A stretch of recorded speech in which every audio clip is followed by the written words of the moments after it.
welcome or welcome back to my channel, and welcome to day 5 of Bookmas. Today's topic is going to be how I read more, I guess is the best way to say that. I do have a full-time job. I'm a manufacturing engineer for a company that is actually not very close to my house either. I do drive over an hour to work and home every day, so that is when I usually listen to audiobooks. But I do not count my audiobooks as read books until I've actually physically read them. I still manage to read a lot every year, and I've had friends ask me, I've had comments here, how do I read as much as I do? So I don't know exactly, but I did put together some thoughts on suggestions or things that maybe I do that I don't think about that could help people that may want to read more books read more. However, I want to preface this by saying the amount of books you read means nothing. This is my hobby. This is what I do. I've always loved reading. It is what I prefer to do more than a lot of things. So it is easy for me to just eat through books the way that I do. I'm always looking forward to the next book that I'm going to read. And I read things that I know I love, so that helps as well. But I'll get into my tips that I think are tips in a second, but I just wanted to preface it by saying that. And just because I'm telling you some of the things that I do doesn't necessarily still mean that you're going to get through books at the same speed. You may get through them faster, but there's no guarantee. People read faster than others. I am a faster reader than I think most, but I don't think much about that. I just sit down with a book and I read until I need to take a break or I'm done. That is my preface to this whole video before we get started on that. So yeah, and I don't have the same responsibilities that everybody has. I do own a home, I do have friends, I do hang out with my family and my friends as much as I can. I am a homebody though, so that probably does help, but I really don't have anything else to say. So let's just get started on some of the things that I think may help. The number one thing I do every year is set goals. So it isn't just a yearly goal. I set a yearly goal. I also set monthly goals and I set weekly and daily goals. So I know in my mind, I'm like, I want to finish this book by the end of the week. So that helps get to where I need to be in that book. And I do set lofty goals for myself. I think I pick a lot of books that I want to read in a month, and that helps me get through them faster because I'm like, I want to read this one next and I want to read this one. And I get myself so excited for the next books and the other stories and continuing the stories that I've already read that it does help, I think, push through those books because I have those goals in mind. I am also type A, so that means when I set a goal for myself, I do everything in my power to meet it. So when I set the books that I'm going to read in that month, I will do every possible thing I can to make sure those books get read, even if that means not sleeping. But that doesn't happen too often because I do like my sleep. I also track. I do track. I like numbers. I am an engineer. I love numbers. So I track the numbers of books I've read, all the stats about them, the pages that I'm reading, and I do track daily pages. So I know how many pages I read every day. I don't necessarily track how fast I get through books anymore. I was doing that for a while, but I felt like that was taking away from the joy a little bit. So I just count the pages that I read every day. And I have an app that does that. I don't even do it myself, but that is kind of fun to see. I know on the busier days that I'm probably going to read 100 pages or less, but I do have a daily goal of 150 pages a day. There are most days that I vastly exceed that. But there are some days I don't make that goal. So again, it comes back to setting goals, tracking, knowing when you're reading more and taking advantage of that time, and knowing when to be like, I know I'm not going to read that much this day because I have A, B, and C going on, and that's okay. Another thing that helps me is that I have variety in my reads. I read romantasy, fantasy, romance, thrillers, horror, some nonfiction. I'm getting more into literary fiction and historical fiction, and I think having different types of genres and different types of stories does help stay motivated and helps you get through the books, because if you just keep reading the same type of romance over and over and over and over again, it's going to get old and you're not going to want to read the next one because they're going to become predictable. And thrillers the same way. You're going to start thinking like the authors, and the books aren't going to be as enjoyable because you're going to start realizing what the twists are going to be if you read too many of them in a row, or you just get too much into that mindset. That's my experience with it. So I do like to vary my reads. I don't like to read a ton of romances back to back. I'll read a romance and then a fantasy, then a thriller, then another romance, then maybe another thriller. I just like to vary what I read so that I don't feel like I'm getting in a rut. That also, I think, helps move me along. This is something I need to get better at, but it is something I'm going to tell you as well, because I did do it a little bit this year, and that is put down a book if you are not enjoying it. And it may not be the book, it may just be your mindset, it may just be the time in your life that you're at. But I have found that when I am reading a book and I'm like, I am forcing myself to read this, it is better for me to put it down and go pick up another book that I'm more excited to read than it is for me to try to force myself to get through it. Because I will just drag my feet, not want to pick it up, not want to get back into it, and that's just going to add time onto what will already probably take me a while to read. And I don't typically do that with romances. I have DNF'd romances if I don't like them. But with fantasy books, I will put them aside and go back to them later on if I'm just not feeling that type of a world right now. Sometimes there's too much world building at the beginning of a fantasy series and I'm just not feeling it. Other times, it's what I want. So know your moods and what books you're gonna wanna read based on those moods. I think that also helps. I am a seasonal reader too, so that also influences the types of books I'm going to pick up. I'm not as much a mood reader. I know what kinds of books I like to read in that time of the year, but back to like tracking and goal setting, I know I'm gonna wanna read fantasies and thrillers in the winter and maybe romances, but I'm gonna be pickier about my romances. So I'm going to put books that I know I'm going to more likely want to reach for on my TBR, on my monthly TBR, and those are the books I focus on. So I'm not really a mood reader. When I put those books on my monthly TBR, those are the books I'm going to reach for.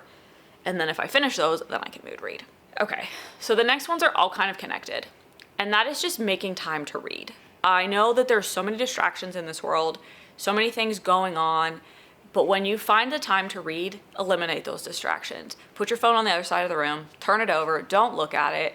Shut the door at lunch if you have that ability to shut the door when you want to read. I do read before work because I get there early. I have to drive through the city to get to work, so I prefer to get there a little bit earlier and not have to deal with the traffic. And then I have time if something needs to be done there earlier in the day, or I just want to sit there and read and drink my coffee. I can do that before work, and that puts me in a place where before I turn my computer on, I'm on that book for like 30, 45 minutes. That is how I start my mornings, and that helps me start my mornings a little bit better because it's on my terms and at my pace.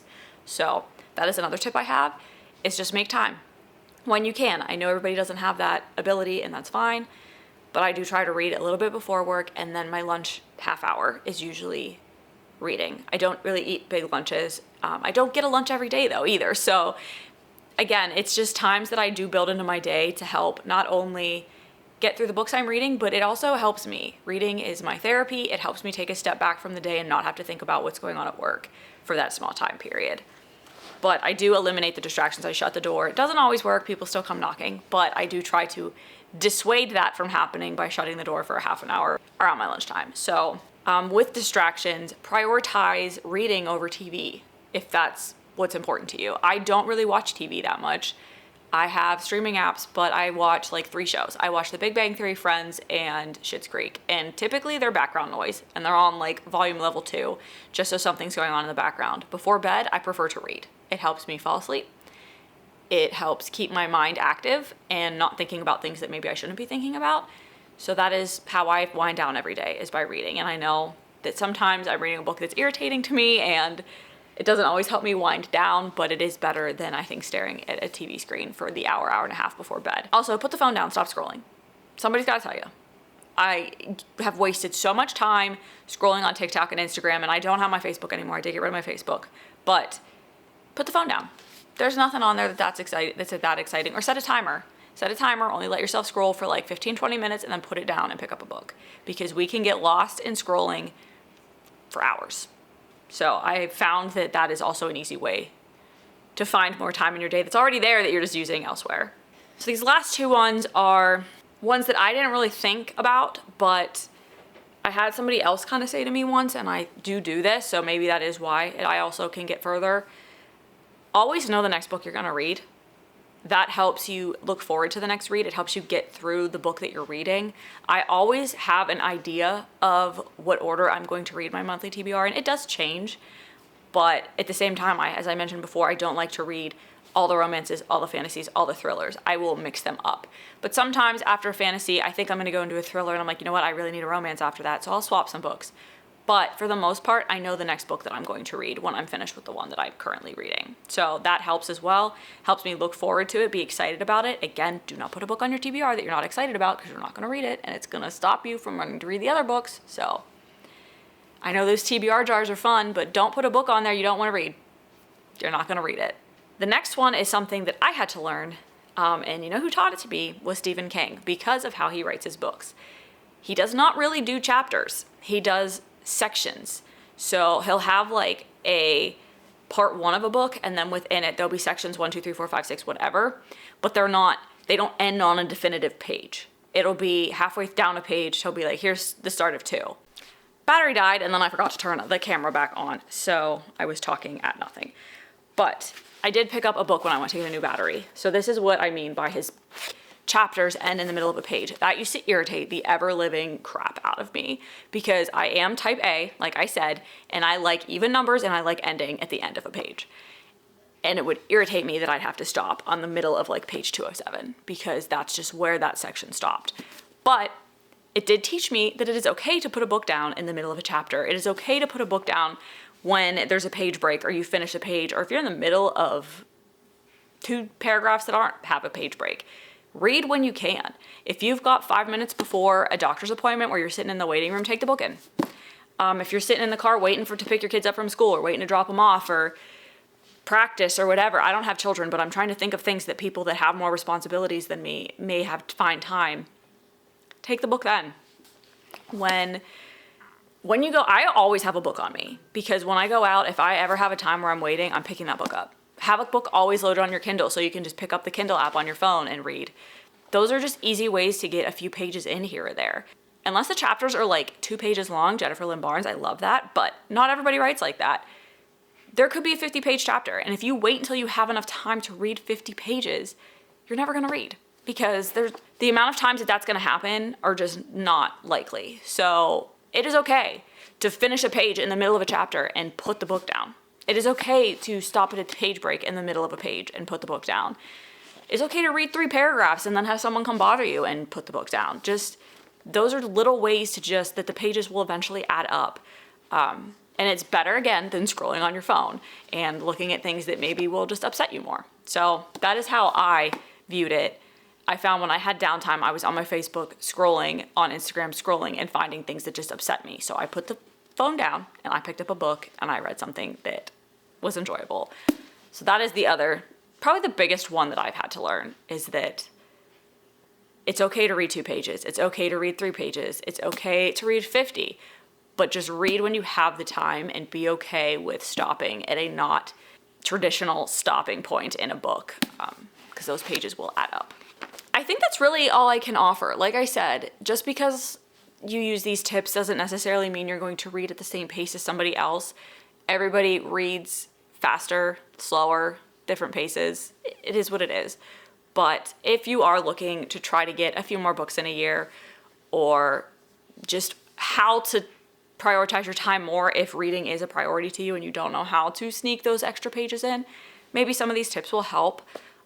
But again, it's about making it a priority. It is my primary hobby. It's not my only hobby, but it is my primary hobby.